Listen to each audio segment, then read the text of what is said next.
You have never seen 3 dimensions, not once. Your retina is a flat sheet, 2 dimensions, no more. Everything you know about depth, you infer, and the tools you infer it with work 1 dimension up. Look at how you visualize 3. A drawing of a cube is ink on flat paper. Your eye receives 2 dimensions. Your brain reconstructs the 3rd, from shadows, from foreshortening, from things passing in front of other things. Nothing in that toolkit is specific to 3. Each dimension is built from the last by 1 move. Take everything you have, drag it in a brand new perpendicular direction, and connect the copies. A point becomes a segment, a square, a cube. And a cube dragged along a 4th perpendicular axis is a tesseract. The coordinates make this honest. Every vertex doubles. Each gains 1 new edge. Nothing mystical happens at n equals 4. The recipe simply refuses to stop. Tool 1, projection. Draw a cube and you draw 2 squares, joined at the corners. The smaller square is not smaller. It is farther away, and perspective shrinks it. Now run the identical trick 1 level up. The cell that sits farther along W shrinks, exactly as the far face did. The result is the famous cube inside a cube. But the inner cube is not inside anything. It is the far cell.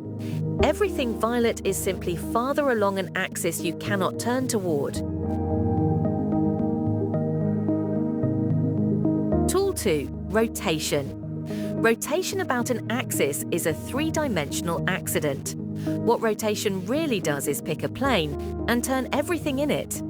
4 axes give 6 planes, 3 you know, and 3 that mix in W. Watch. The violet inner cube grows, turns itself inside out, and becomes the amber outer cube. Nothing is deforming. This is a rigid rotation, seen in shadow. It looks impossible for exactly the reason a rotating cube's shadow looks like rubber to a being who lives on flat paper.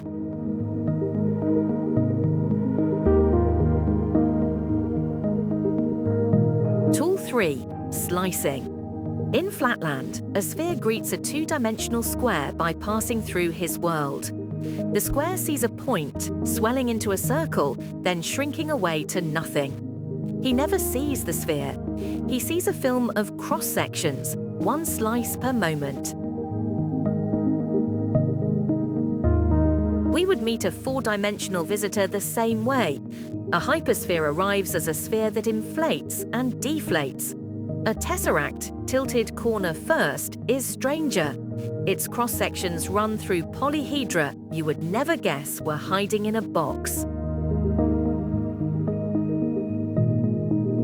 Be honest though, past 5 dimensions, the shadow is a haystack. That is not a failure of imagination. Every projection discards information, and stacking them discards too much. So the mathematician trades pictures for the thing that never degrades, coordinates.